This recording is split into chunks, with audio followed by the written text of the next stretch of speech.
ॐ हरिः ॐ श्री गुरुभ्यो नमः। हरिः ॐ पार्थाय प्रतिबोधितां भगवता नारायणेन स्वयं व्यासेन ग्रथितां पुराणमुनिना मध्ये महाभारतम् अद्वैतामृतवर्षिणीं भगवतीम् अष्टादशाध्यायिनीम् अम्ब त्वामनुसन्दधामि भगवद्गीते भवद्वेषिणीम्। नमोऽस्तुते व्यासविशालबुद्धे पुल्लारविन्दायतपत्रनेत्र येन त्वया भारततैलपूर्णः प्रज्वालितो ज्ञानमय प्रदीपः यं ब्रह्मा वरुणेन्द्ररुद्रमरुतः स्तुवन्ति दिव्यैस्तवैः वेदैः साङ्गपदक्रमोपनिषदैः गायन्ति यं सामगाः ध्यानावस्थिततद्गतेन मनसा पश्यन्ति यं योगिनः यस्यान्तं न विदुःसुरासुरगणाः देवाय तस्मै नमः। ॐ सहना भवतु सहनौ भुनक्तु सह वीर्यं करवावहै तेजस्विनावधीतमस्तु मा विद्विषावहै। ॐ शान्ति शान्ति शान्तिः। પહેલો અધ્યાય શ્લોક 29। सीदन्ति मम गात्राणि मुखं च परिशुष्यति वेपथुश्च शरीरे मे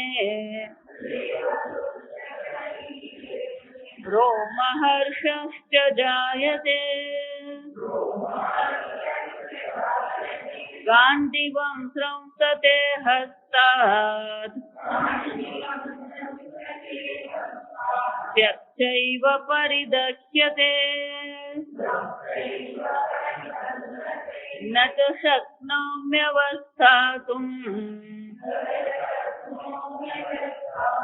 भ्रमतीव च मे मनः निमित्तानि च पश्यामि विपरीतानि केशव न च श्रेयोनुपश्यामि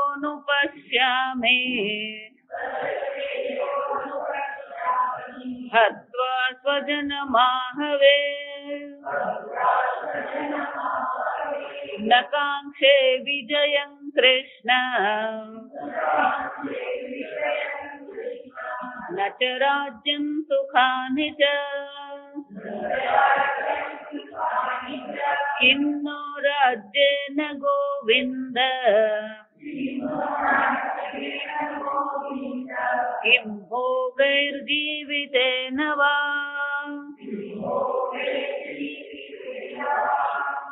भोगैर जी पर रेफ है। किं भोगैर्जीवितेन वा येषामर्थे काङ्क्षितन्नः राज्यं भोगसुखानि च किं नो इत इमेव स्थिता युद्धे प्राणां त्यक्त्वा ધનાનિ ચ આચાર્ય પિતર પુત્ર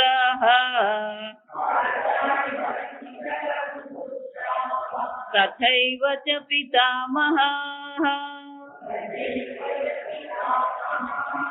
માતુલશ્વશુરા પૌત્રાઃ શાલા સંબંધિનસ્તથા એતાન હन्तुमिच्छामि જ્ઞાતોऽપि મધુસૂદન अपि त्रैलोक्यराज्यस्य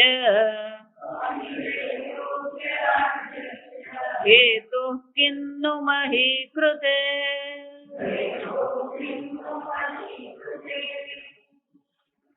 દરેક મનુષ્યના જીવનમાં કોઈક એવો પ્રસંગ બની જાય કે જે એના જીવનમાં એક વળાંક લાવી દે.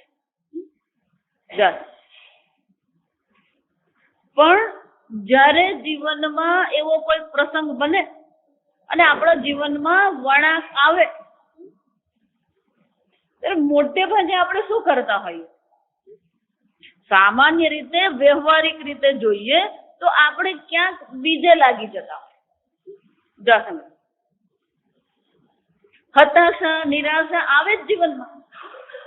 કંઈક આપણે ગુમાવીએ અથવા કંઈક ગુમાવવાની શક્યતા આવે એટલે મન આપણું હતાશ નિરાશ થવાનું જ છે. અને જ્યારે મન હતાશ નિરાશ થઈ જાય ત્યારે આપણું મન શું કરતું હોય? એટલે અંગ્રેજીમાં કઈ ડાયવર્ટ કરી દે. એટલે આપણા મનને શું કરીએ? એક જગ્યાએથી પેલું બીજા સ્થાન પર આપણે ખસેડી લઈએ. જો વિચાર, મોટે ભાગે વ્યવહારિકમાં લોકો શું કરતા હોય? પેલા દારૂ ને લતે ચડે, મિત્ર મંડળ ને લતે ચડે, સિગરેટ પીવા માંડે. જો વિચાર, હતાશા જીવનમાં આવી પણ એ હતાશાથી નીકળવા માટે શું કરીએ? આપણે કંઈક બીજું જ કરતા હોઈએ. એટલા માટે હું હંમેશા કહું કે જીવનમાં પ્રસંગ તો બનવાનો જ છે. કોઈ વ્યક્તિ એમ કહી શકે જ નહીં. પણ એ પ્રસંગ બન્યા પછી આપણું મન ક્યાં જાય છે? પરદેશમાં તમે જુઓ, આપણે લોકોને બધાને ખબર, પેલું હિપ્પી કલ્ચર એક વખતે 70ના સાલમાં એક આખું હિપ્પી કલ્ચર, બધા હિપ્પીઓ શું કરતા હતા? મુંબઈ ને દિલ્હી ને ઋષિકેશ ને બધા લાંબા વાળ ને ગમે તેવા કપડા. સમજ, એ હિપ્પી કલ્ચર અમસ્તું નતું બન્યું. એના બે કારણો હતા. પહેલું કારણ કે વિયેટનામમાં અને બોસ્નિયાનામાં અમેરિકાએ જે યુદ્ધ કર્યા અને ત્યાં યુદ્ધમાં એ લોકોએ કમ્પલસરી પેલા બાળકોને શું કર્યા કે બધાએ યુદ્ધની પ્રેક્ટિસ કરવાની, યુદ્ધની તાલીમ લેવાની અને યુદ્ધ ભૂમિમાં લડવા જવાનું. છોકરો 18 વર્ષનો થાય એટલે એને શું કરવાનું? મિલિટરીમાં જોડવાનું. પણ ત્યાંના જે યુદ્ધમાં આપણને બધી ખબર નથી. તે વખતે ન્યૂઝ ચેનલ હતી નહીં ને એટલે આપણે ભારતમાં એટલી બધી ખબર નહીં પડી રહી આપણને. પણ અમેરિકાએ અનેક પ્રકારના પ્રયોગો કર્યા હતા. રાસાયણિક શસ્ત્રો, જૈવિક શસ્ત્રો, અનેક પ્રકાર. અને આવા જે 20-22 વર્ષના કુમળા મનના જે બધા સૈનિકો ત્યાં હતા એ લોકોએ આ બધું જોયું. એટલે એ લોકોના મનમાં શું થઈ ગયું? એક પ્રકારથી કંપારી છૂટ, એક પ્રકારથી બધાને પ્રત્યે આ વૈરાગ્ય થઈ જાય. કોઈ વસ્તુ ગમે નહીં પછી એ લોકોને. જો સમજો, અમારા સ્વામીજી પાસે એમાંના કઈ કેટલાય લોકો આવ્યા હતા. રાત્રે ઊંઘ આવે નહીં ને આંખ મીચે તો શું દેખાય? પેલું યુદ્ધનું દ્રશ્ય જ દેખાય એ લોકોને. અને એટલે શું થઈ ગયું? જો વિચાર, આ હિપ્પી કલ્ચર આખું ઊભું થયું ત્યાં. પણ એ લોકોને ખબર નહીં શું કરવું. એટલે મોટે ભાગેના લોકો શું થઈ ગયા? આ નશીલી દવાના ચક્કરે ચડી ગયા. અનેક પ્રકારે નશીલી દવાઓ એ લોકો ખાતા હતા. કેમ? પેલું ભૂલાવવા માટે. ઉપાય જ નહીં મળે. જો સમજો, વિચારી જો, ધનની કમાણી કરવી હોય તો લોકો અમેરિકા જાય, પણ જે જીવનમાં હતાશા નિરાશા આવી તો લોકો કઈ તરફ મોડું કરે? ભારત તરફ જ મોડું કરે. આ સમજો. એટલે ટોળે ને ટોળા હિપ્પી બધા અહીંયા આવતા હતા અને એ બધા શું વિચારતા હતા કે અમારા હૃદયમાં જે કઈ પણ દુઃખ છે, અમારા હૃદયમાં જે હતાશા નિરાશા છે, એનો ઉપાય અમને ક્યાંક ભારતમાં મળશે. જો એટલા માટે ધર્મ પણ યોગ્ય છે, ધર્મયુક્ત જીવન તો છે જ, એટલું નહીં, ધાર્મિક જીવન પણ છે. મંદિરે જવું, પૂજા પાઠ કરવું, જપ કરવો, ગીતાનું પારાયણ કરવું, આ બધું આવશ્યક જ છે. પણ એટલા માત્રથી આપણા મનની જે સમસ્યા છે એ હલ થતી નથી. આ સમજ, એનું દ્રષ્ટાંત આ ભગવદ ગીતા છે. અર્જુનના મનમાં પણ આ સમસ્યા ઊભી થઈ, હતાશ નિરાશ થઈ ગયો. એની હતાશા નિરાશા એટલા મોટા પ્રમાણમાં હતી કે એને ભગવાનને કહી દીધું, ન તો શક્નોમી અવસ્થા, ભગવાન ઊભો રહી શકું એમ છે જ નહીં. આ આપણા શરીરની એક રચના છે. આ સમજો, એ બે પ્રકારથી કામ કરે. આ સાહસ જે કરવા વાળા હોય ને, પેલા પર્વત ચડે, પછી કૂદકો મારે, આ સર્કસમાં પેલા ઘોડામાં પેલું શું કે મોટરસાયકલ ફેરવે, જોખમ ખેડે એને કહેવાય, સાહસ કરે. આ જયારે સાહસ કરવામાં આવે ને ત્યારે ત્યાં મૃત્યુની પેલી શક્યતા છે. જો આ સમજો. અને આપણા શરીરમાં એવી એક વ્યવસ્થા છે. વર્ષો પહેલા વૈજ્ઞાનિકોને ખબર નથી પડતી કે આ કેવી રીતે શક્ય બને છે. એ લોકોએ જયારે આ શરીરને બધા સંશોધન કર્યા હતા, એ લોકોને ખબર પડી. આપણા યોગ શાસ્ત્રમાં, પાતંજલિના યોગ શાસ્ત્રમાં એને અભિનિવેશ કહેવામાં આવે. આ શરીરમાં એક જે લાગણી છે એને શું કહેવાય? અભિનિવેશ કહેવાય. આ અભિનિવેશ કોને કહેવાય ને? એનો અનુભવ કરવો હોય ને તો પેલા 10 માળને મકાનને અગાસી પર જવાનું અને એની પાડી પર ખાલી ચડવાનો પ્રયત્ન જ કરવાનો. જો સમજો, પાડી પર ચડવાનો પ્રયત્ન કરો અને તમારા મનમાં શું થશે? એક ભયની લાગણી ઊભી થશે. આખા શરીરમાં શું થઈ જશે? કંપારી છૂટી જાય, ચક્કર આવવા માંડે, ભયની લાગણી થાય. આ જે લાગણી છે ને એને અભિનિવેશ કહેવાય. એને શું કહેવાય? અભિનિવેશ કહેવાય. અને જ્યારે આવો અભિનિવેશ એટલે કે આ શરીરના મૃત્યુની અથવા શરીરમાં ઈજા થવાની જ્યારે શક્યતા હોય, એટલે આપણી જે બધી ગ્રંથિઓ છે, અંતઃસ્ત્રાવ ગ્રંથિઓ છે, એ અનેક પ્રકારના હોર્મોન્સ શરૂ કરી દે. અને એ હોર્મોન્સ એવા હોય કે આપણને એક તાજગીનો અનુભવ કરે, મજા લાગે આપણને. જો વિચાર, આપણને એક ઉત્સાહનો, મનમાં શું લાગે? એક ઉત્સાહ લાગે, મજા આવી ગઈ. જો વિચાર, આ અભિનિવેશ છે. એટલે સાહસ કરીએ ને ત્યારે આ બધું થાય ખરું, પણ એક પ્રસંગ એવો બની જાય કે પેલું બધો જે ઉત્સાહ હોય, સાહસ હોય, બધું શું થઈ જાય? 1 મિનિટમાં ઓગળી જાય. અર્જુનને એવું જ થયું. સેનયોર ઉભયોર મધ્યે રથમ સ્થાપયમેચ્યુત. પેલો શંખ વગાડ્યો એટલે મનમાં શું આવી ગયું? ઉત્સાહ આવી ગયો. પણ જ્યાં વાસ્તવિકતા એની સામે આવી અને આખો એ શું થઈ ગયો? એનો બધો ઉત્સાહ ઓગળી ગયો. અને આવી જયારે પરિસ્થિતિ આવે ને ત્યારે એનું પહેલું પરિણામ એ આવે કે માણસ પૂર્ણતઃ ભાંગી પડે. એને ખબર પડે જ નહીં શું કરવું.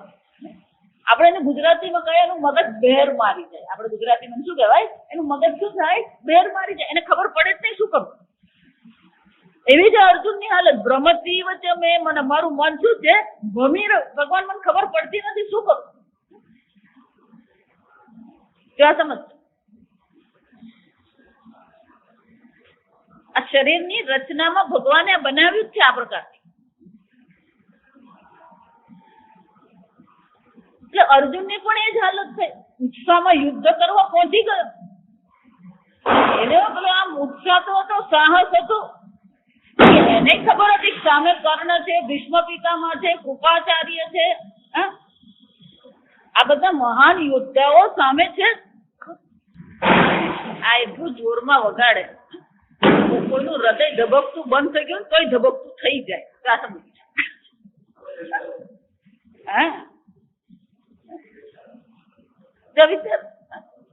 એ પેલા સ્પીકર જ એવડા મોટા ને એનું જે ધબકાર ને આપણા હૃદય નહીં પેલું બંધ થયેલું એ ચાલુ થઈ જાય. જો વિચાર,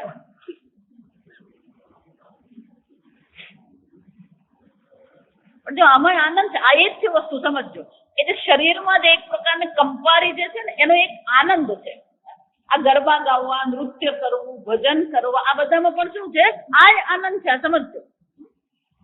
એટલે આ સંગીતકારો પણ તમે જોજો, એ લોકો સંગીત ગાય ને એટલે એ લોકોના મનમાં પણ આ પ્રકારથી આનંદ આવે. પણ એ આનંદ કયો આનંદ છે? આ બધા અંતઃસ્રાવને કારણે પેલો આનંદ આવે. પણ જ્યાં પેલું સંગીત પૂરું થઈ ગયું, પેલો અંતઃસ્રાવ ગયો એટલે પાછા શું થઈ જાય? આ બધા એટલા માટે આ સંગીતકારો જે છે ને એ બધા દારૂ પીએ, કારણ કે એ લોકોને ખબર નહીં પડે શું કરવું. આ પ્રસિદ્ધ લોકો જે છે એ બધાને પણ શું થાય? પ્રસિદ્ધિ મળે ને ત્યારે બધું જ બરાબર લાગે. પણ જ્યાં પ્રસિદ્ધિ ગઈ એટલે એ માણસ શું કરવાનું? દારૂની લત ચડે જ છે. જો સમજજો, એનું કારણ છે કે મનમાં આ ચાલવા વાળાને એવું છે, આપડા પહેલવાનો છે ને એક બે કરતા હોય, એ લોકોને પણ એવું જ છે. એક વાર પેલું એક બે કરવાની આદત પડી ગઈ હોય, આ પ્રવચન કરવું એવું જ છે. હકીકત તમને કહું, એક વાર પ્રવચન કરવાની આદત પડી જાય પછી એ પેલું બોલવાની આદત પડી જાય, પછી જે દિવસે પ્રવચન નહીં તો ખાલી લાગે. જો સમજો, એને શું કહેવાય? પેલો ખાલીપાનો અનુભવ થાય. આ સમજો. એટલે શાસ્ત્રમાં બે આદેશ છે, એકલા પ્રવચનનો આદેશ નથી. સ્વાધ્યાય પ્રવચનાભ્યામ ન પ્રમદિતવ્યમ. આ સમજો, પ્રવચન જ નથી કરવાનું. સ્વાધ્યાય એટલે શું છે? જાતે બેસીને શાસ્ત્રનું અધ્યયન કરવાનું છે. આ બધી એક પ્રકારની નશાયુક્ત પ્રવૃત્તિઓ છે. ખાલી નશીલી દવા પીએ એટલું જ નહીં. આ બધી વસ્તુ કેવી છે? નશો કરાવનારી. આ બધા બેંકના પેલા વર્ષો સુધી મેનેજર રહે ને, એનો પણ શું થઈ જાય? એમ મેનેજર તરીકેનો એક પદ હોય, પણ જયારે રિટાયર થાય ને ત્યારે એને શું અનુભવ થાય? બોલો, રિટાયર થાય ને એટલે એને એવું લાગે બધું ખાલી થઈ ગયું. એને ખબર નહીં પડે તો શું કરું. જો વિચાર, આમ પેલું બેંકનો મેનેજર તરીકે કામ કર્યું હોય ને પછી કાલથી રિટાયરમેન્ટ થઈ ગયું, પછી ખબર નહીં પડે. એટલે સવારના પોરમાં તૈયાર થઈને પાછો ત્યાં બેંકમાં બેસવા તો જાય જ. આ સમજો, દરેક મનુષ્ય સાથે આવું હોય. આ હકીકત છે. પેલો ખાલીપાનો અનુભવ છે. અર્જુનને પણ શું થઈ ગયું? એ જ અનુભવ છે. એને ખબર નથી પડતી હું શું કરું. એટલું જ નહીં, એની સામે જે પરિસ્થિતિ છે ને એ તો બહુ અદભુત છે. કેવી છે? આગળ ત્રીજા અધ્યાયમાં ભગવાને કહેવાનું જ છે, કિમ કર્મણી ઘોરે માં નિયોજયસી કેશવ. હે કેશવ, આવા ઘોર કર્મમાં તમે મને શું કામ લગાવો? સામાન્ય પ્રવૃત્તિ છે ને. જો વિચાર, એ વખતે તો એ વૈદિક કાળ એવો હતો કે સામેના પક્ષના એક સૈનિકનો જ્યાં સુધી નાશ કરવામાં નહીં આવે ત્યાં સુધી વિજય થાય જ નહીં. અને સામેના પક્ષમાં જો 11 અક્ષૌહિણી સેના હોય તો એ લોકોએ શું કરવાનું છે? 11 અક્ષૌહિણી સેના એટલે કે એટલા હાથી, એટલા ઘોડા, એટલા મનુષ્ય બધાને શું કરવાના? મારવાના છે. જો વિચાર, એટલે ભગવાનને કહે છે કે ઘોર કર્મ છે ભગવાન. આ તો આટલું બધું ઘોર કર્મ ભગવાન કરવાનું. જો એટલે જયારે વાસ્તવિકતા એની સામે પ્રગટ થઈ તો એ વાસ્તવિકતા શું છે? પચાવી શક્યો નથી. આવા પ્રકારથી મન જયારે આપણું ભાંગી પડે ત્યારે શું થાય? એટલે સંજય સ્વયં અહીંયા વર્ણન કરે છે. સંજય કહે છે કે અર્જુન શું કહી રહ્યો છે ભગવાન, કે અર્જુનનું મને ભાંગી પડે, એને ખબર પડતી નથી શું કરું. એટલે મન હંમેશા આ પ્રકારથી ભાંગી પડે ત્યારે પહેલું નિયમ થાય કે એ નકારાત્મક વિચારવાનું. એના વિચાર બધા કેવા થઈ જાય? એના બધા વિચારો નકારાત્મક થઈ જાય. એટલે એને હવે જે ચર્ચા કરી રહ્યો છે બધી કેવી છે? નકારાત્મક ચર્ચાઓ. એટલે શું કે છે? નિમિત્તાની ચ પશ્યામી વિપરીતાની ચ કેશવ. ભગવાન આ યુદ્ધ મેં કરવાનો પ્રારંભ કર્યો ત્યારે તો વિચાર એવો હતો કે ધર્મની સ્થાપના કરીશું, આ અધર્મનો નાશ કરીશું. પણ અત્યારે હવે હાલત શું થઈ છે? ભગવાન હું તો શું જોઉં છું? વિપરીતાની ચ પશ્યામી. મને તો આ નિમિત્ત કેવા દેખાય છે? હવે કોઈ સારું બને એવું લાગતું નથી. મને તો બધે અમંગળના દર્શન થાય છે, વિપરીતના દર્શન થાય છે. મને કોઈ પ્રકારે સારા નિમિત્ત ને સારા પ્રસંગનો અનુભવ થાય એવું લાગતું જ નથી. નિમિત્ત બધા કેવા છે? આ અમંગળ નિમિત્ત છે ભગવાન. આવું થવું જોઈએ નહીં. કેમ? હત્વા સ્વજનમ. હવે આ યુદ્ધમાં સ્વજનોને મારીને નચ શ્રેય અનુપશ્યામી. ભગવાન આ યુદ્ધ પછી અનુપશ્યામી, જા સમજો, યુદ્ધ પછી કોઈ પણ પ્રકારે કોઈનું પણ કલ્યાણ થાય, મંગળ થાય એવું હું જોતો જ નથી. અસમજો. આમ અર્જુનને શું લાગે છે? આ યુદ્ધ કોઈનું મંગળ કરી શકે એમ છે જ નહીં. અને જો ભગવાન એ યુદ્ધનો મંગળ થઈ શકે એમ છે જ નહીં, તો પછી આ યુદ્ધ કરવાનો કોઈ મતલબ છે જ નહીં. ભગવાન મારે યુદ્ધ કરવું જ નથી. જો સમજો, આ પહેલું એનું રિએક્શન કહેવાય. પહેલો એનો પ્રત્યાઘાત શું આવે? કે મનુષ્ય કર્મમાંથી પોતાને પાછો ખેંચે. હંમેશા શું કરીએ આપણે? પેલું વળતા પાણી જેવું થઈ જાય. એટલે અર્જુને પણ નિર્ણય કરી લીધો મારે ભગવાન યુદ્ધ કરવું જ નથી. પણ કે અર્જુન તું યુદ્ધ નહીં કરશે, તારો વિજય નહીં થશે. જો વિજય નહીં થશે તો તને રાજ્ય મળશે નહીં. રાજ્ય નહીં મળશે તો સુખ અને ભોગ પણ શું થઈ જશે? બધા છૂટી જશે. વળી પાછું વનમાં જવું પડશે. વનમાં વળી પાછું શું કરવાનું છે? એ જ બધું દુઃખ ભોગવવાનું છે. 13 વર્ષ તમે જે વનવાસ કર્યો, અજ્ઞાતવાસ કર્યો, એ ફરીથી થશે. યુદ્ધ તું ટાળી શકે એમ છે જ નહીં. યુદ્ધ તારે કરવું જ પડે. યુદ્ધ કરશે તો જ તને વિજય મળશે, નહીં તો શું થવાનું? હારી જ જશે તું. ત્યારે અર્જુન આગળ ભગવાનને શું કહે છે? નકાંક્ષે વિજયમ કૃષ્ણ નચ રાજ્યમ સુખાની ચ. ભગવાન મને કોઈ વિજયની પણ હવે ઈચ્છા રહી જ નથી. જો આને જ કહેવાય હતાશામાં ગરકાવ થઈ ગયો. ભગવાન કોઈ વિજયની મને તો ઈચ્છા થઈ જ નથી. એટલે વિજય નહીં થાય તો રાજ્યને મળે. કિમનો રાજ્ય ને ગોવિંદ. અરે ભગવાન આ રાજ્યને પણ શું કરવું નથી જોઈતું. સુખાની છે. આ રાજ્યથી મળતા જે ભોગ છે, સુખ છે, એ બધામાં પણ મને કોઈ ઈચ્છા રહી નથી. આમ બધા જ પ્રકારથી એનું મન શું થઈ ગયું? ઉઠી ગયું બધા પ્રત્યે. અંદરથી ભાંગી પડે એમ નહીં, બહારની પરિસ્થિતિ પ્રત્યે પણ એના મનમાં શું આવી ગયો? નકારાત્મક આવી ગયો. ભગવાન મારે વિજય પણ નહીં જોઈએ, રાજ્ય પણ નહીં જોઈએ, સુખ પણ નહીં જોઈએ. કેમ? કિમનો રાજ્ય ને ગોવિંદ કિમ ભોગૈ જીવિતે નવા. ભગવાન આ રાજ્યથી શું કરીશું અમે?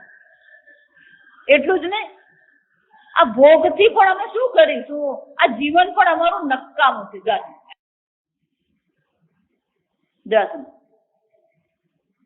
આમ એને માટે જીવન જીવવું પણ કેવું લાગે છે? નકામું નથી. જીવન નકામું છે, સુખ નકામું છે, ભોગ નકામો છે, રાજ્ય નકામું છે, વિજય પણ એને કેવો લાગે છે? નકામો જ નથી. કોઈ વસ્તુ પ્રત્યે એના મનમાં કોઈ પ્રકારનો હકારાત્મક ભાવ રહ્યો જ નથી. પડી જ ભાંજો, શારીરિક રીતે જ નહીં, માનસિક રીતે જ નહીં, આ જગતની દ્રષ્ટિએ પણ એના મનમાં શું થઈ ગયું? તો આવું જ થાય. આ સમજો, પરદેશમાં આ પ્રકારની પરિસ્થિતિ ઊભી થાય ત્યારે લોકો શું કરતા? નશાના રવાડે ચડતા હોય. પણ આ ભારત ભૂમિની એક વિશેષતા છે. આ ભારતીય સંસ્કૃતિની વિશેષતા છે. જીવનમાં જ્યારે પણ આવું કંઈક બની જાય એટલે પેલાના મનમાં બે જ વિચાર આવે, કાં તો કોઈક આશ્રમ શોધીને પહોંચી જઈએ અને નહીં તો પછી ઋષિકેશ પહોંચી જ જાય. શું લાગે? આ કઈ ચાલતું નથી, ચાલો આપણે ઋષિકેશ જઈને બેસીએ ગંગા કિનારે. આ ભારતમાં શક્ય છે. આ સમજ. બીજો કોઈ હોય તો અપઘાત જ કરી નાખ્યો. એટલે અર્જુનના મનમાં શું આવવાનું હવે કે ભગવાન આપણું રાજ્ય બાજ્ય કઈ કરવું નથી, આ કુરુક્ષેત્રમાંથી આ ગંગા કિનારો યમુના કિનારો નજીક જ છે, ત્યાં જઈને બેસી જઈએ ભગવાન. ચાલો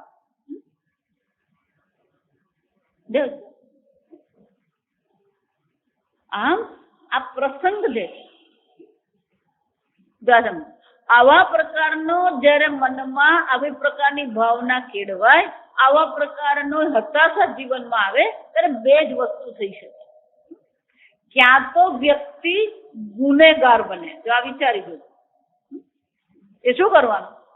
આ સમાજ પ્રત્યે એ બળવો કરશે અને બળવો કરીને શું કરવાનો? એ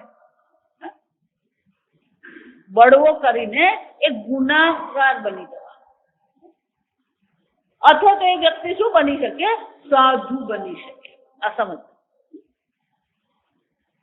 આ જો 9/11 જયારે 11મી સપ્ટેમ્બરે જે અમેરિકામાં હુમલો થયો અને હુમલો થયા પછી અમેરિકા આપણા જેવું નથી. આ સમજ. આપણે બીજે દાડથી પાછો પેલું ઉબાડ્યું ભજીયા પાંટરા ચાલુ થઈ જાય. જો સમજ. એક રીતે સારું છે કે એ લોકોની જેમ આપણે કઈ હતાશ નિરાશ થઈને માથે ટોપલો લઈને ફર્યા નથી કરતા. સુરતમાં પેલું પૂર આવ્યું, એની અસર કેટલા દિવસ રહી? 15 દિવસમાં સુરત સાફ થઈ ગયું ને બધું થયું. પણ ગણેશ ચતુર્થી ઉજવાય, એ ભજીયા પાંતરા ખાતે બધું. હવે નવસારીથી કેટલાક ભાઈઓ બધું ત્યાં ભોજન લઈ જતા હતા, કેટલાક લોકો બનાવતા હતા. નવસારીમાં 7 રસોડા ચાલતા હતા. જો આ સમજ. આખા સુરતને ખવડાવવાનું એટલે પછી શું કરવું પડે? નવસારીમાં પેલા 7 રસોડા છે. એટલે કેટલાક લોકો પેલા રસોડામાં જ પડેલા હતા અને કેટલાક લોકો બધા ભોજન લઈને ત્યાં જાય. એ બધા જાય. હવે ચોમાસાના દિવસ વરસાદ પડતા હોય, ભેજ હોય, એટલે એવી વસ્તુ બનાવવી પડે જે બગડે નહીં. કારણ કે તે જ દિવસે બધું બીજે જ દિવસે પહોંચી જાય એવો તો નિયમ છે ને. એટલે પેલું પૂરી બનાવે, બટાકાનું શાક બનાવે, બુંદી બનાવે, ગાંઠિયા બનાવે, બીજું શું બનાવી શકેલું? અને 5 દિવસ સુધી પાણી રહ્યું. સુરતમાં શું છે? 5 દિવસ પાણી ભરાયેલા.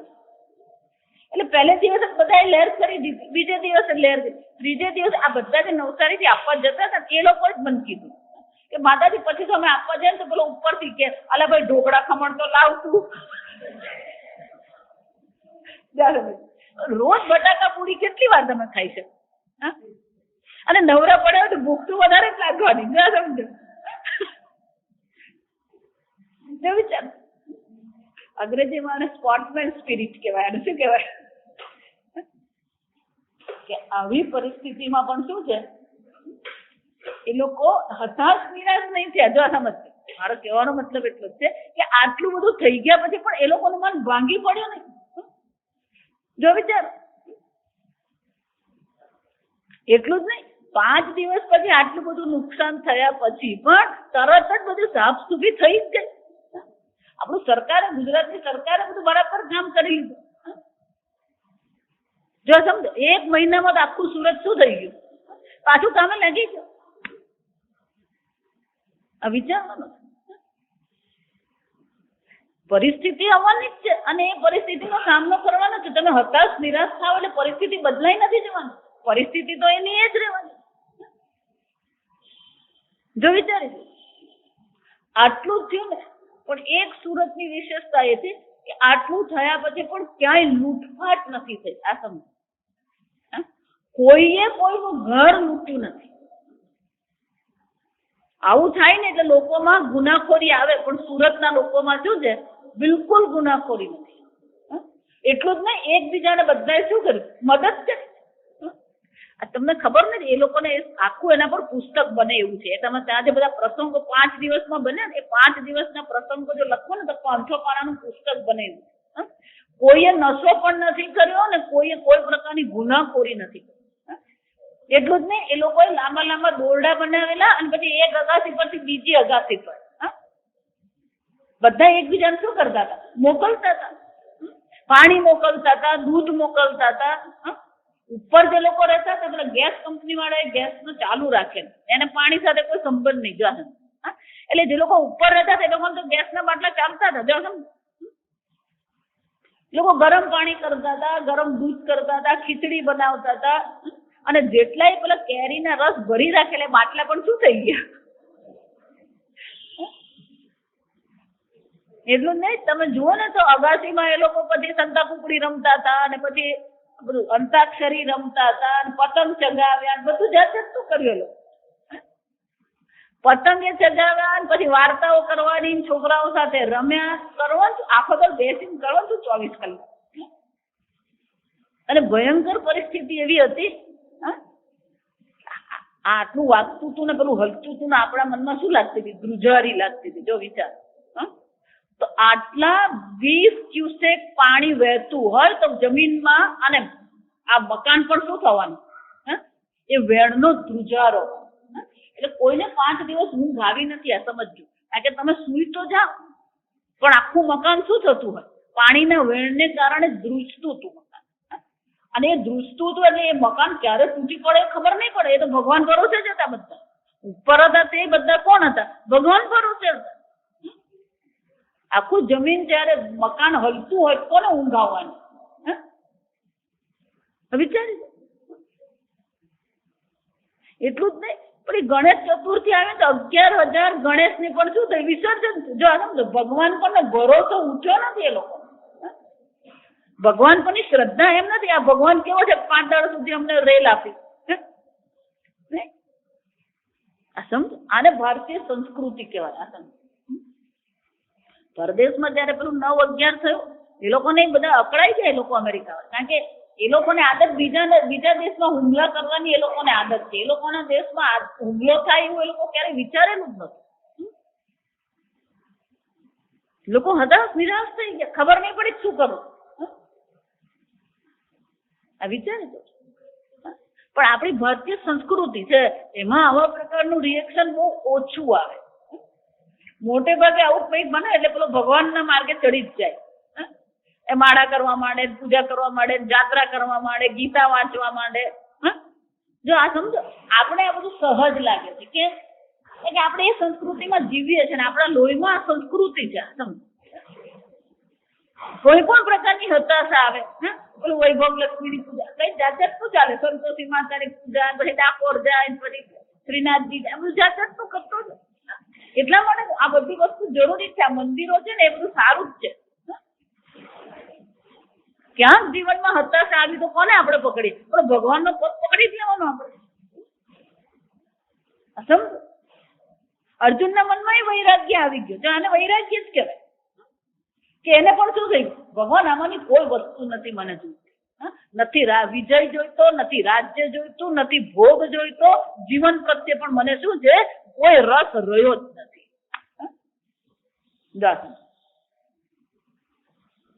પણ અર્જુન તું આવું કેમ વિચારે? યેષામ અર્થે કાંક્ષિતમ નઃ રાજ્યમ ભોગા સુખાની ચ. ક્ષત્રિય છે, આ સમજ. અર્જુન કોણ છે? ક્ષત્રિય. ક્ષત્રિય ક્યારેય સ્વાર્થી નહીં હોય. ક્ષત્રિયનો એક સ્વભાવ શું છે? ક્ષત્રિયના કેટલાક લક્ષણો છે. આ તમને ક્ષત્રિયોના કેટલાક લક્ષણોમાંનો એક લક્ષણ છે, એ ક્યારેય એકલો નહીં ખાય. જો આ સમજ, હંમેશા શું છે? બધાને ભેગા રાખીને જ ચાલશે. હંમેશા બધાનું મારું જ કલ્યાણ થાય એમ નહીં. મારું પહેલા કલ્યાણ પછી બીજાનું થવાનું એ થાય. એ વૈશ્ય કહેવાય. એ બધા કોણ છે? વૈશ્ય. અને ક્ષત્રિય કોણ છે? મારું તો હું કલ્યાણ કરીશ જ, પણ મારી આસપાસના બધા લોકોને પણ શું છે? હું કલ્યાણ કરીશ. ક્ષત્રિય બુદ્ધિ છે. લોક કલ્યાણની, લોક સમાજ સેવા એ ક્ષત્રિયના લોહીમાં હોય. જો વિચાર, વૈશ્ય બુદ્ધિ નથી ત્યાં. એટલે સત્વ ગુણ છે. એટલે એને શું કીધું કે ભગવાન અમે યુદ્ધ કોને માટે કરીએ? યેષામર્થે, જે લોકો માટે થઈને અમે આ યુદ્ધ કરી રહ્યા છે, જે લોકોને માટે થઈને અમે વિજય મેળવવાનો પ્રયત્ન કરીએ છીએ, રાજ્ય મેળવવાનો પ્રયત્ન કરીએ છીએ, ભોગ અને સુખને માટેનો પ્રયત્ન ભગવાન અમે જે લોકો માટે કરી રહ્યા છે, એ બધા તો ક્યાં ઊભા છે? તે ઇમે અવસ્થિતાઃ પ્રાણામ ત્યક્ત્વા ધનાનિ, એ બધા યુદ્ધ ભૂમિમાં ભગવાન ઊભા છે. પોતાના પ્રાણની પણ એમણે દરકાર કરી નથી, ધનની પણ દરકાર કરી નથી. ધન અને પ્રાણનો ત્યાગ કરીને એ બધા તો ભગવાન અહીંયા ઊભા છે. એટલું જ નહીં, આગળ મેં કીધું એમ કે ભગવાન જ્યાં સુધી સામેના પક્ષના બધા લોકો મરી જશે નહીં, ત્યાં સુધી વિજયની ઘોષણા થવાની નથી. એનો અર્થ શું થાય? આ બધા લોકો શું કરવાના છે? મરવાના છે બધા. અને એને તો ખાતરી જ હતી કે અમે હારવાના તો છે જ નહીં. જો આ સમજ છે, કારણ કે ભગવાન જેના પક્ષમાં હોય ને એને હારનો વિચાર કરવાનો હોય. એટલે એ શું કે ભગવાન આ બધાને મારવા પડશે અને આ બધાને માટે થઈને તો અમે યુદ્ધ કરીએ, તમારા માટે યુદ્ધ કરીએ છીએ. ક્ષત્રિય કહેવાય. સમજો કે જેમને માટે થઈને અમે યુદ્ધ કરી રહ્યા છીએ એ પ્રજા તો પોતાના પ્રાણ, ધન, ઘર બાર ત્યાગીને ક્યાં બેઠા છે? આ યુદ્ધ ભૂમિમાં બેઠા. અને આ એક એકને અમારે શું કરવા પડવાના? મારવા પડવાના. અને સામેના પક્ષના જ મરશે એમ નહીં.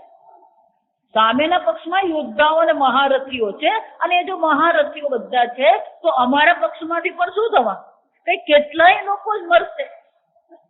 તો ભગવાન જેના કલ્યાણ માટે, જેમના સુખ અને ભોગ માટે અમે યુદ્ધ કરી રહ્યા છે, એ બધા તો અહીંયા ઘડી ઊભા છે ને એ બધાનો શું થઈ જવાનો? નાશ થઈ જ જવાનો.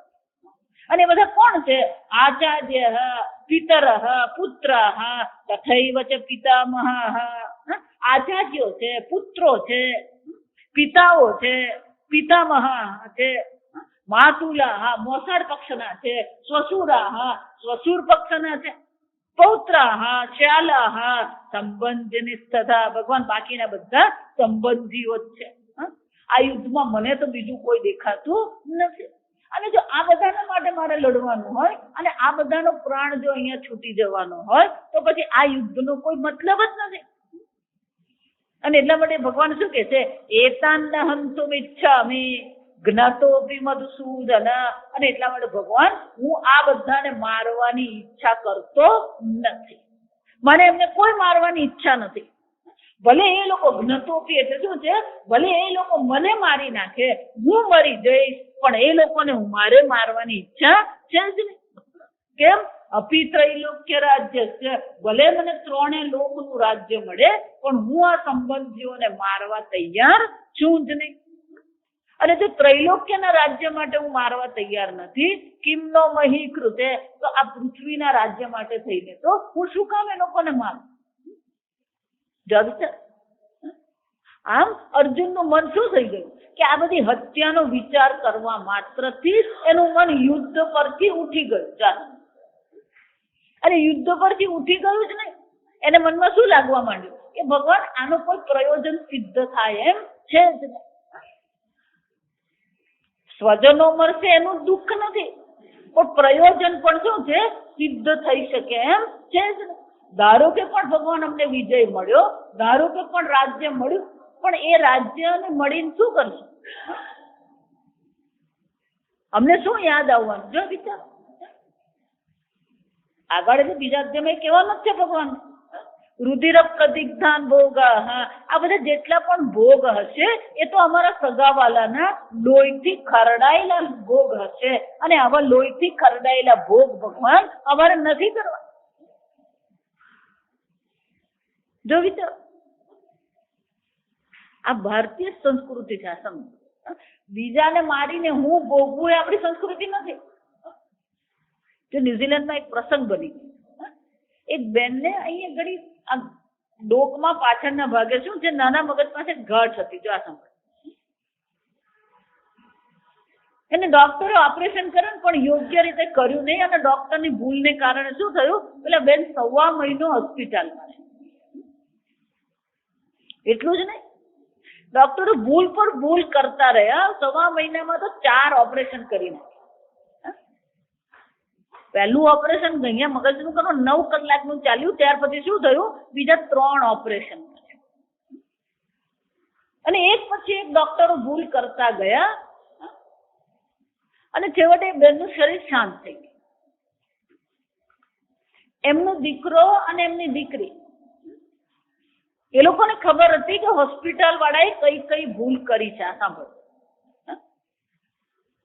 એટલે બધા મિત્ર મંડળ અને સગાવાલાએ કીધું કે તું આ હોસ્પિટલ પર શું કર, કેસ કર.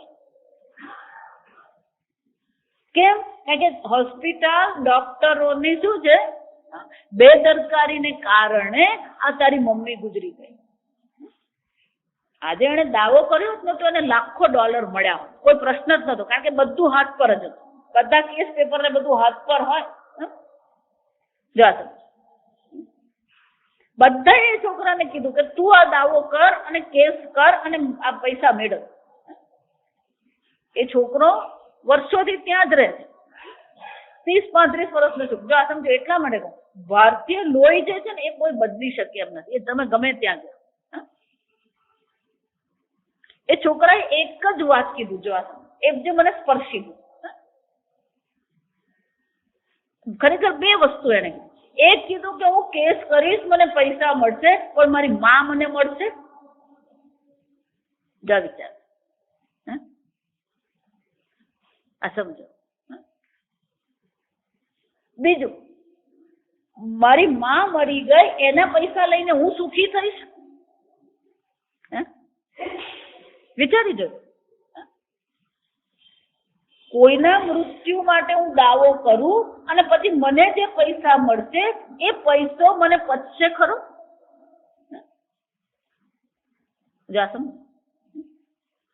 ભલે મને લાખો ડોલર મળશે. હોસ્પિટલ એટલે 10 માળની હોસ્પિટલ. આ સમજો, 5 માળનું તેનું પાર્કિંગ એરિયા. જો વિચાર, 5 માળનો પાર્કિંગ એરિયા, એની બાજુમાં 10 માળની હોસ્પિટલ. અસંભવ. પણ ભૂલ પર ભૂલ એ લોકોએ કરી. જો એટલા માટે કહું, બાહ્યથી બધું બહુ સરસ હોય એનો અર્થ એવો નહીં માનવાનો બધું સારું જ હોય ત્યાં.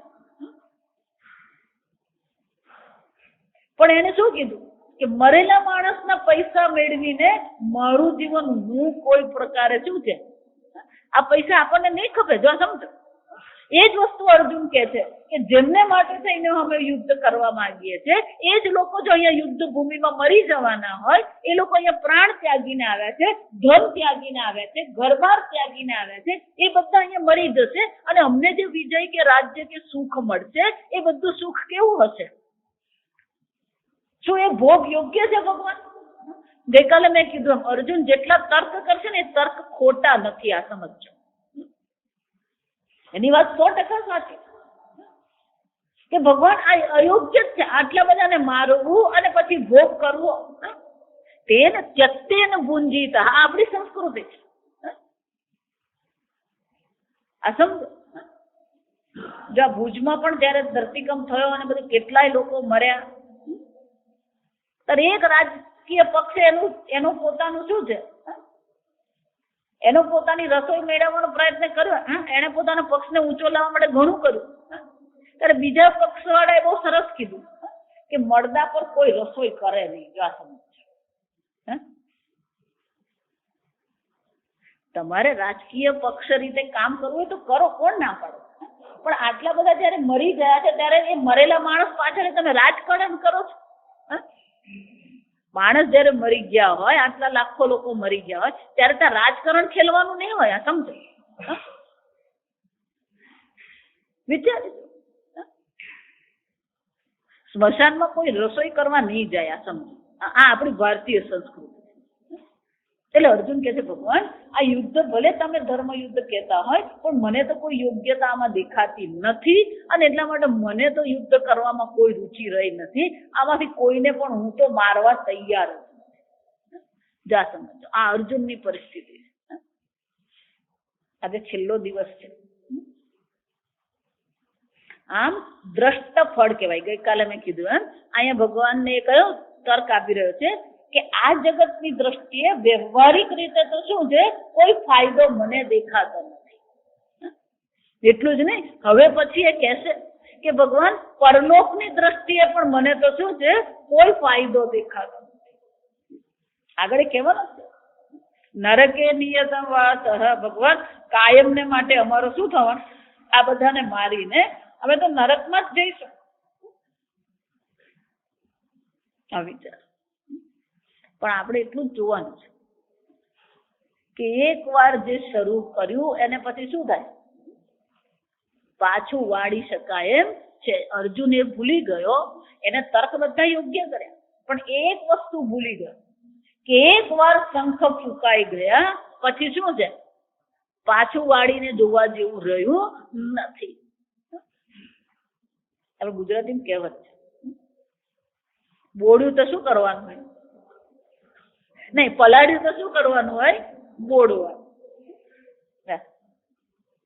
પલાળે તો શું કરવાનું,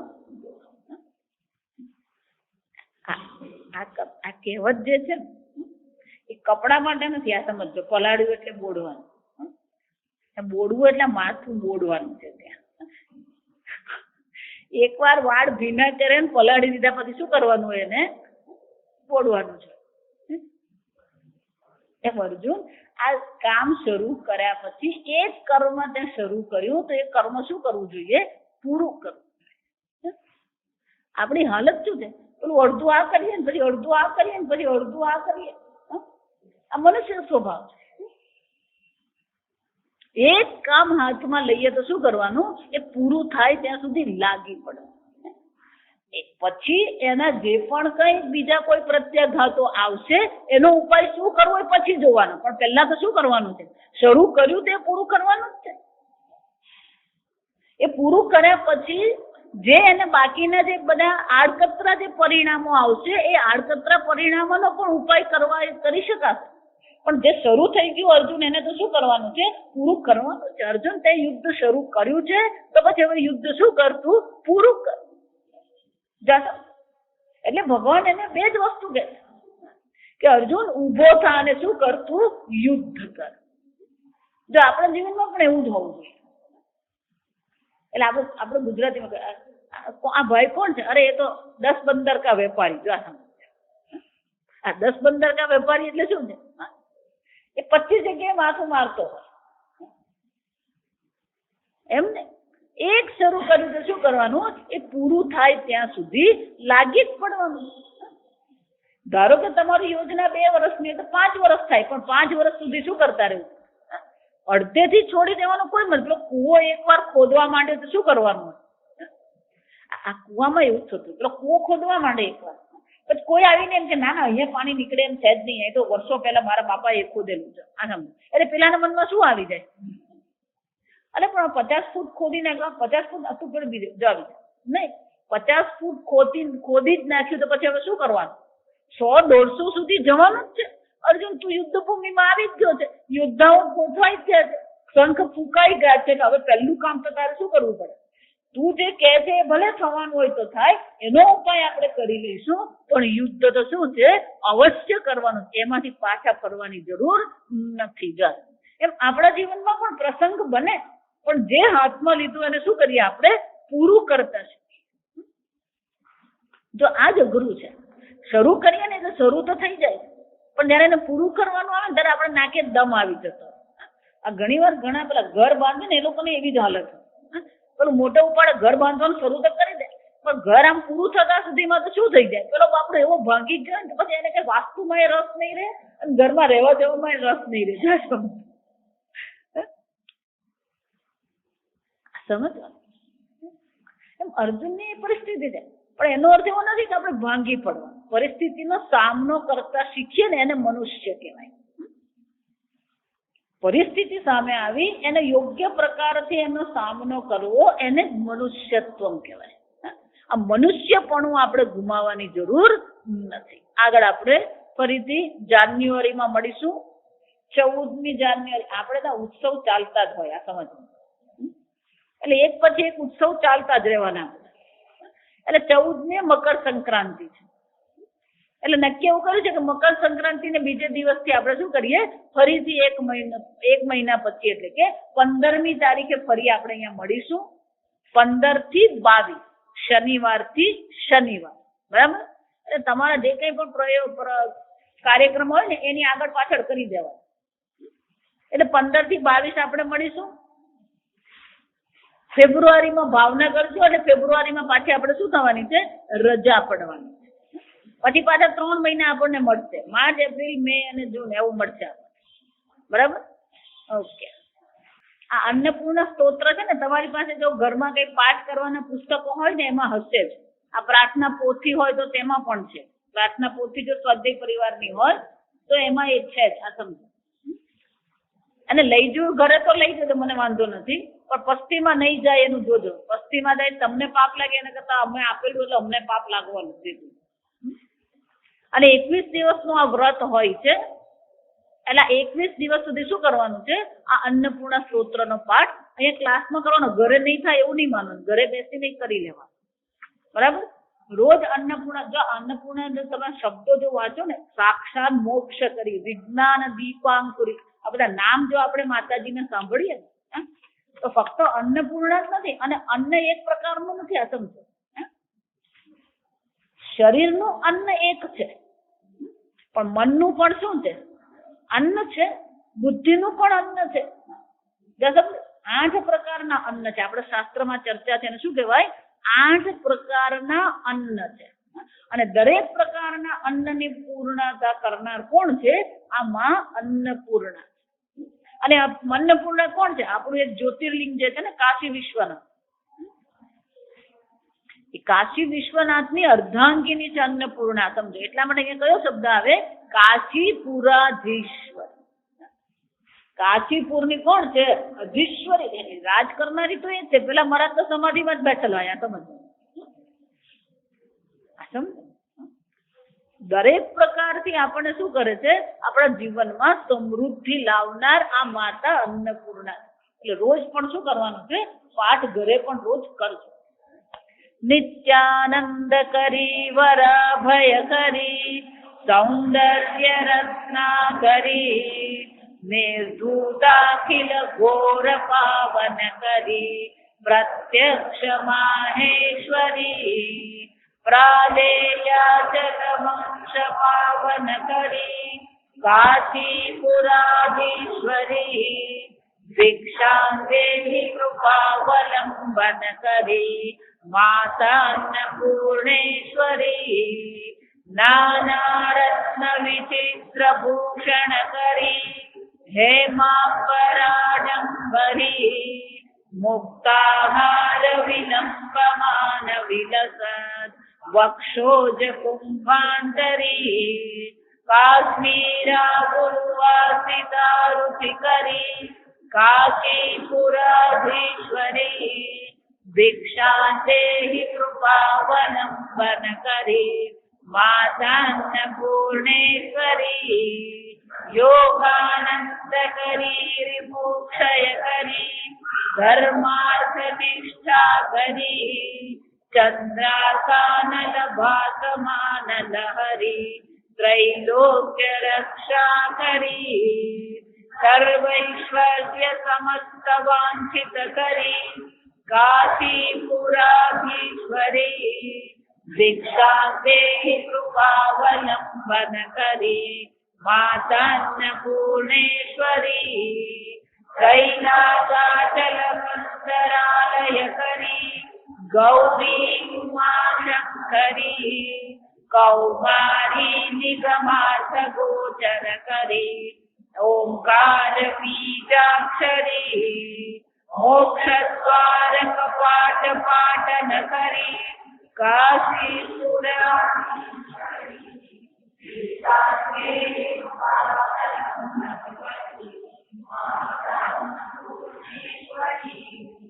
દ્રશ્ય પ્રભૂત પાવન કરી, બ્રહ્માંડ પાંડોદરી, લીલા નાટક સૂત્ર ભેદન કરી, વિજ્ઞાન દીપાંકુરી, શ્રી વિશ્વેશ મન પ્રસાદન કરી, કાશીપુરાધીશ્વરી, ભિક્ષાં દેહી કૃપાવલંબન કરી, માતા અન્નપૂર્ણેશ્વરી, પૂર્વી સર્વજનેશ્વરી. करी भगवती मातान्नपूर्णेश्वरी वेणी नीलसमान कुन्तलहरी नित्यान्नदानेश्वरी सर्वानन्दकरी दशा शुभकरी काशीपुराधीश्वरी भिक्षा देहि कृपावलम्बनकरी मातान्नपूर्णेश्वरी दादीक्षान्त समस्त वर्णनकरी शम्भो श्रीभामाकरी काश्मीरात्रिजनेश्वरी त्रिलहरी नित्याङ्कुरा शर्वरी कामाकाङ्क्षकरी जनोदयकरी काशीपुराधीश्वरी भिक्षा देहि कृपावलम्बनकरी माता सर्वी स्वर्ण विचित्र रत्न खचिता दक्षे करे संस्थिता वामे स्वादुपयोधरी सहचरी सौभाग्य माहेश्वरी भक्ताभीष्टकरी दृशा शुभकरी काशीपुराधीश्वरी भिक्षा देहि कृपावलम्बनकरी मातान्नपूर्णेश्वरी चन्द्राकानलकोटि सदृशा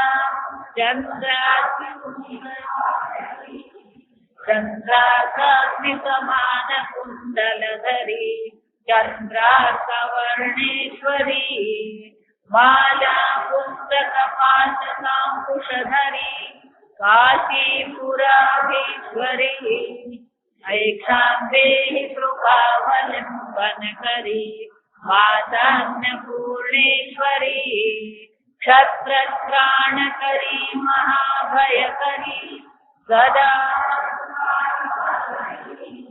साक्षात् मोक्षकरी सदा शिवकरी विश्वेश्वर श्रीधरी दक्षाक्रंदकरी निरामयकरी काशीपुराधीश्वरी भिक्षा देहि कृपावलम्बनकरी मातान्नपूर्णेश्वरी अन्नपूर्णे सदा पूर्णे शंकर प्राणवल्लभे ज्ञानवैराग्य सिद्ध्यर्थं भिक्षा देहि च पार्वती माता च पार्वती देवी पिता देवो महेश्वरः बान्धवा शिवभक्ताश्च स्वदेशो भुवनत्रयम् स्वदेशो भुवनत्रयम्। ॐ स्वस्ति प्रजाभ्यः परिपालयन्ताम् न्यायेन मार्गेण महीं महिषाः गोब्राह्मणेभ्यः शुभमस्तु नित्यम् लोकाः समस्ताः सुखिनो भवन्तु काले वर्षतु पर्जन्यः पृथिवी सस्यशालिनी देशोऽयं क्षोभरहितः ब्राह्मणाः सन्तु निर्भयाः ॐ सर्वेषां स्वस्तिर्भवतु सर्वेषां शान्तिर्भवतु सर्वेषां पूर्णं भवतु सर्वेषां मङ्गलं भवतु सर्वे भवन्तु सुखिनः सर्वे सन्तु निरामयाः सर्वे भद्राणि पश्यन्तु मा कश्चित् दुःखभाग् भवेत् असतो मा सद्गमय तमसो मा ज्योतिर्गमय